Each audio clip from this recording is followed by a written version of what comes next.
Hi, you guys. So we're going to pick up with Miss Fannie Lou. She's at the National Democratic Convention in 1964.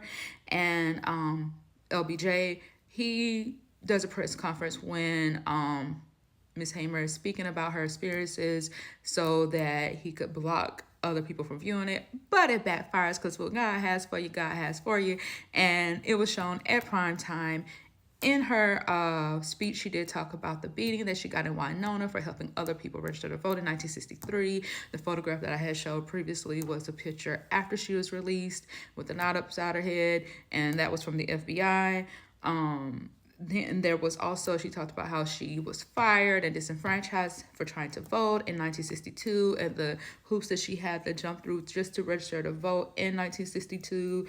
So yeah, LBJ, and baby, even though he did pass the Civil Rights Act and the Voting Rights Act, I think like God used him like Pharaoh. I hope God changed his heart, but he has said some very, very ignorant stuff too. He was a very ignorant man from this great state of Texas, which there are a lot of them who are we kidding. But my point is, God used who he needed to use. And I pray to God that he changes 47 heart to use who he needs to use. That's my prayer, is that God changes 47 heart from all this hate, because LBJ was a very hateful man. He said some very hateful things about black people. But baby, when I tell you God did a 180 on that man's heart and had him, supporting something that was really hurting him in the end, because he didn't get elected because the Democrats was like, oh, you for the black man. Normally they stick together. But what God has for his people is for his people. I'm gonna get off my soapbox. I'm gonna stop preaching. Now, back to Miss Fannie Lou Hamer. She gets a bigger audience than what she would have got if LBJ wouldn't got his little dumb stuff up there trying to block because he wanted to get reelected. Baby, that wasn't gonna happen. I don't know where your discernment at. But yeah, Miss Hamer stated that all of this is on account that we want to register and to become first class citizens. And if the Freedom Democratic Party is not seated now, I question America. She said, is this America, the land of the free, the home of the brave, where we have to sleep with our telephones off the hook because our lives are being threatened daily because we want to live as a decent human being in America? Come on now, So in 1968, the delegation, 4 years later, they were seated and finally recognized, and Ms. Hamer was a part of Mississippi's first integrated delegation. I will go back and say in 1964, the Democratic Party of Mississippi tried to seat Ms. Hamer, and it came with all their stipulations, and Ms. Hamer said, no, fam, that's what we're doing. Or, not fam, really, not like us. No, that's not what we're doing. You're going to seat us, or we're not going to be seated at all. We're done with you and your little what's the word? Double standards. So 1968, the God comes through. The whole Mississippi black side gets seated as well with other white Mississippians in the delegation. Now, she was completely frustrated by the political process, and she turned around to work on economic strategies for racial equality in the rural area of Mississippi, then voting and everything like that.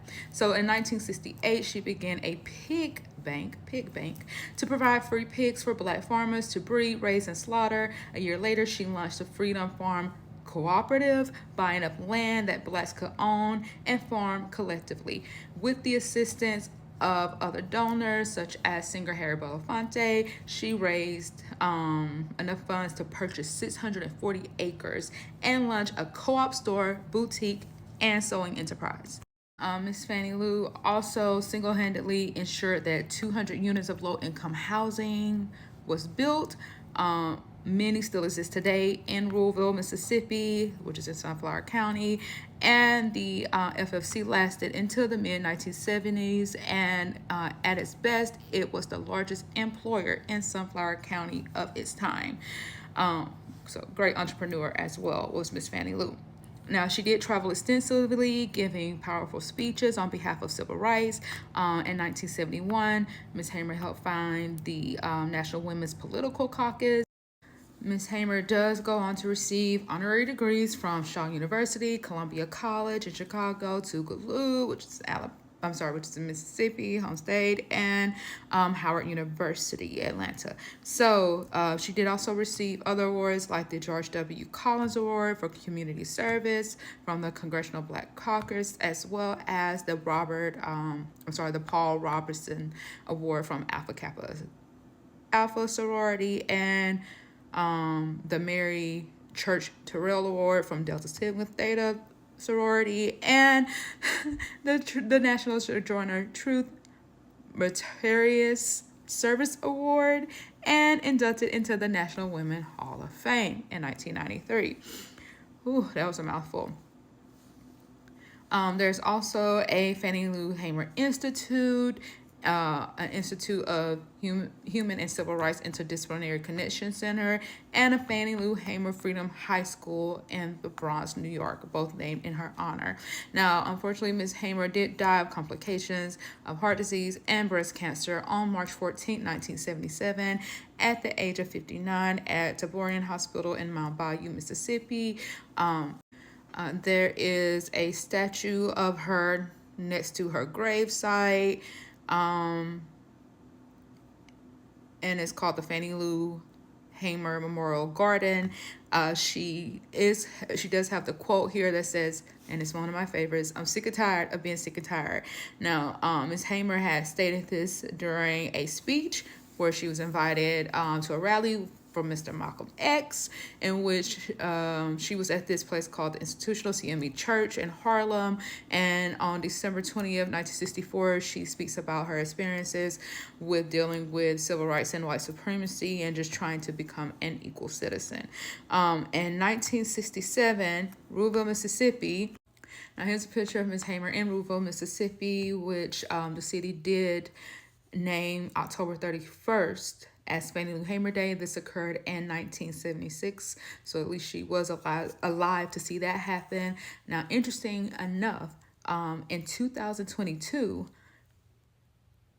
June 9th was named Fannie Lou Hamer Day in Winona, Mississippi, which ironically enough was the place where she was beaten. She and other ladies were beaten by a jailer that caused her to be crippled. And so they also placed a historical marker there at the jail to mark where this horrible event happens. And there was a whole little press conference and things about it.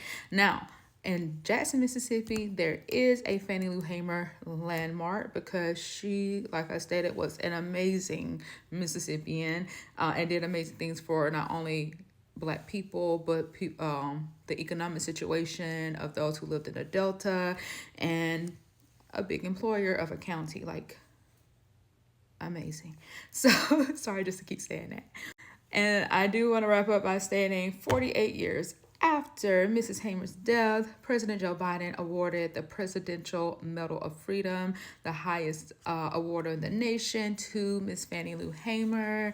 And that is it for my summary of Miss Fannie Lou Hamer's life. When I tell you this woman was amazing, I read that her speeches, like LBJ thought she was ignorant and didn't really like her, didn't like the way that she spoke, but everybody else, like in civil rights movement, and even the president of New Guinea, she does go there with the SNCC delegation. And it was actually sponsored by Harry Belafonte, so she had a good little relationship with him. They loved how she spoke, and included biblical knowledge as well as what was going on. Like, she spoke from the truth in her heart, and she was an opponent of abortion. She said it was legalized murder, and she did not like birth control either. Can't really fight her on that stance, but she never had the opportunity to have children. It was taken away from her by the state. And I'm just like in awe of this woman, even though I don't agree with some stuff. I don't think birth control is abortion, baby, whatever. But I definitely still in awe of this lady. And shout out to my niece's Head Start in like 2020. I mean, not 2020, in like 2009 or 10, I helped my niece come up with someone to research and present in Head Start now on Black History Month. And I came across, actually they assigned her Fannie Lou Hamer. And that's how I found out who this awesome, wonderful woman of God was. So that is it for me. You guys have a good month. Bye.